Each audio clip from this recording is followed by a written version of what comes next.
Whew. Thank you, thank you, thank you, Jesus. I'm not live. I could go live, but I prefer this method. On this ninth day of May in the year 2020, message for today, a close friend, part two. This is the second, and I'm going to wrap it up next week, but this is the second in a series of messages from the Mae Francis Adams collection.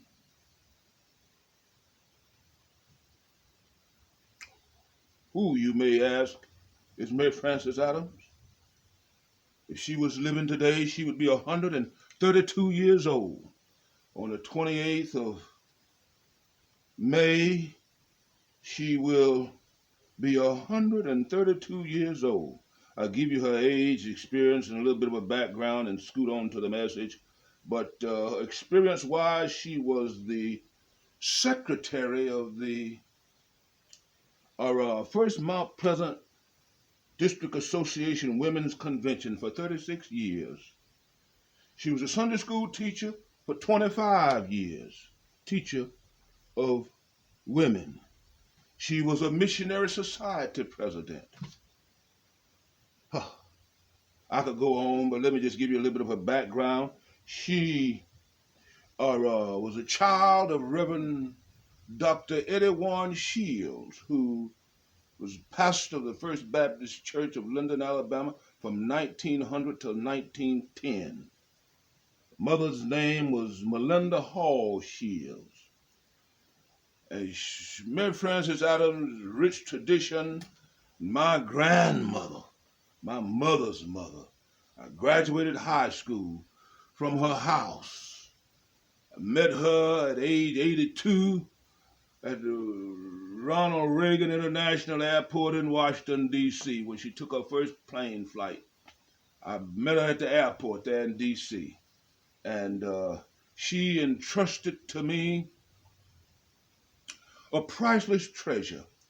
And if she was alive today, she would tell all of her children and her grandchildren and her great-grandchildren, all her children are deceased, but she would tell all of her descendants what I'm going to say in this message today. A close friend. And I want to use John 15:15 as a text. I used Isaiah last week and I used John last week. But I want you to think about what Jesus said in John 15:15. He said, I have called you friends. Not servants, but friends. A friend, a servant knows not what his master doeth. But a friend, different. A friend profit from the experience and the activities of another friend. Servants may not profit from the activity of their masters. Earthly friends sometimes become strange. They may move away, they may die, but God's friendship never changes, and it is eternal. Let me slice this thing a little bit and break it down by saying this. To believe in God as a close friend is a lot different than believing that there is a God. I'm going to cut it a little bit thinner. Let me explain. Just to believe that there is a God is of little comfort unless it comes out of a longing. And you women know what it means to long for somebody. Just to believe that God is of little comfort unless there is a longing which comes out of your heart, a longing for him, or a feeling that God is your dear close friend, that you can know and that you can tell your troubles to. Watch this. Listen. Friendship with God is not only the secret. Now, you parents, listen.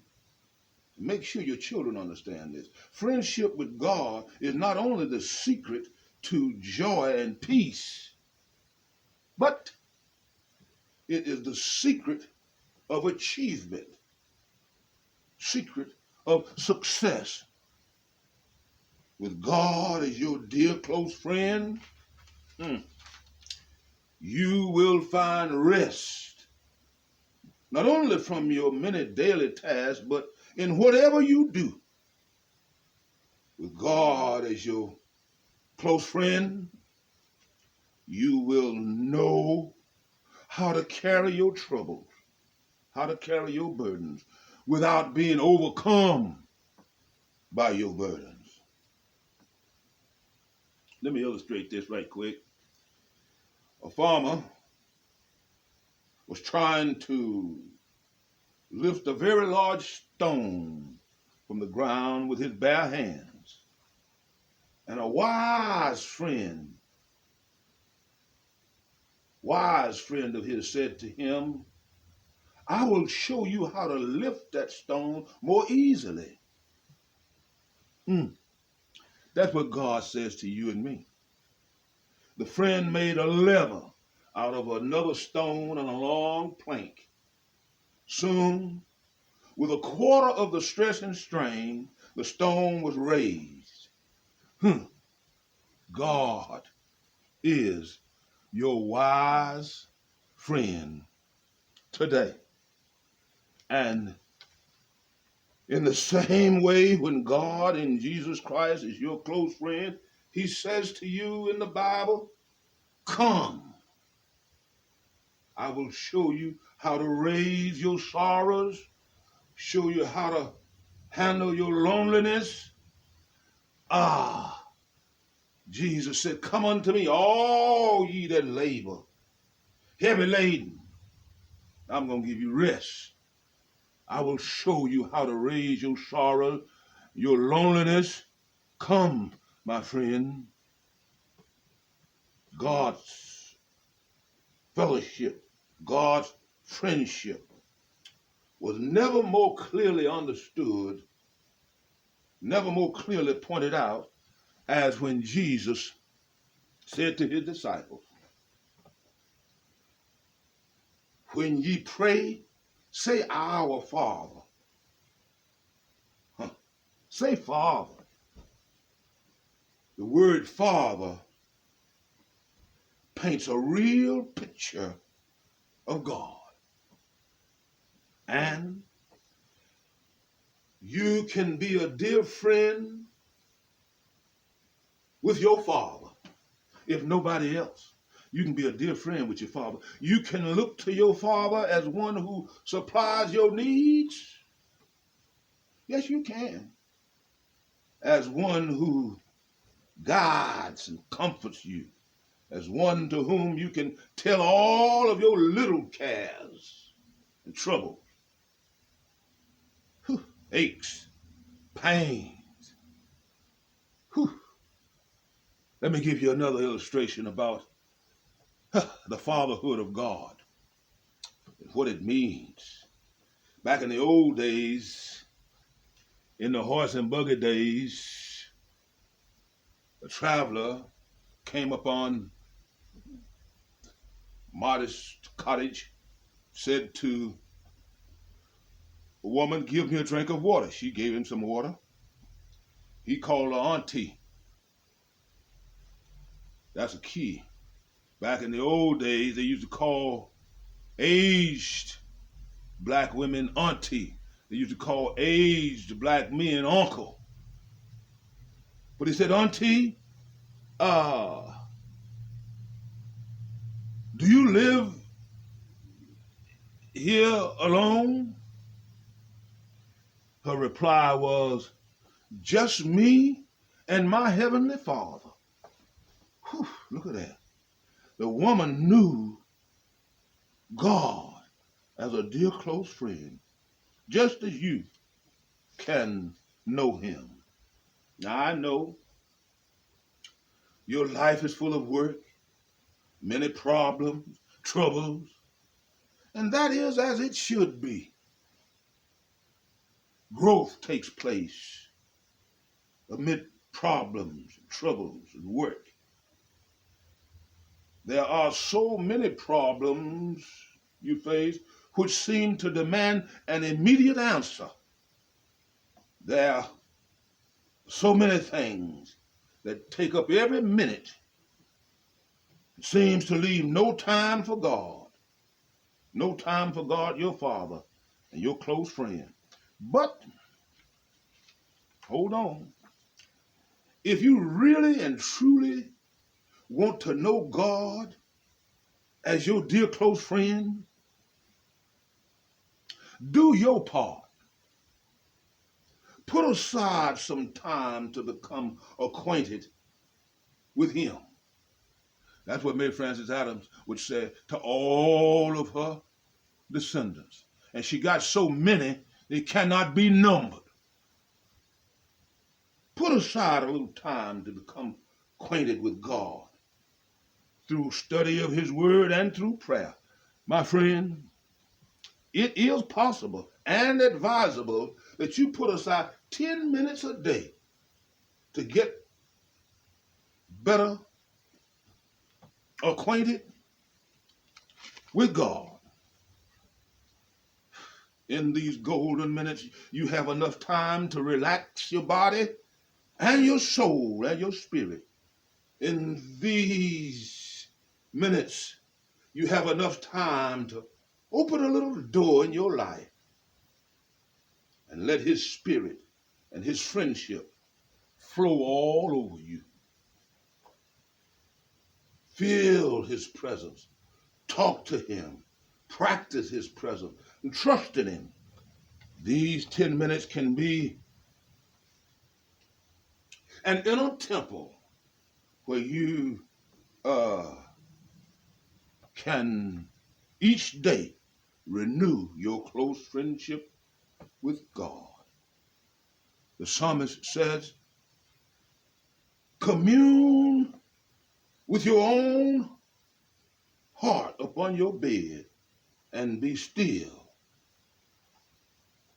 Just these few minutes, my friend, of communion will give you such a wonderful peace.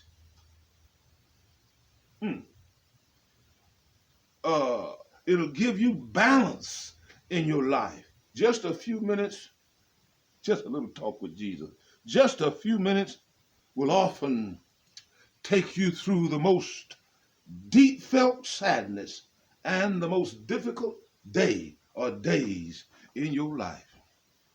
You will, not you will, I'm going to ask you, will you take God as your close friend today? If you'll do it, just talk to him in prayer. Set aside the talk to him in prayer. Tell him, I know that I am a sinner. Dear God, I know that I'm a sinner. And I believe that Jesus died on the cross to forgive me of my sins. And I'm sorry for all the wrongs that I've done. And I ask you to forgive me. I now accept your gift of eternal life. Thank you for your love. Thank you for your forgiveness. Thank you for the new life that I have in Jesus Christ. From this day forward, I choose to follow you in Jesus' name. Now unto him who's able to keep you from falling, present you faultless before the presence of his glory with exceeding great joy. Now unto him, the only wise God, our Savior. To him be glory, majesty, dominion, and power, both now, henceforth, and forevermore. Look there. That's me and Jesse Jackson. Have a wonderful day. God bless you. And use Jesus as your dear close friend. Goodbye.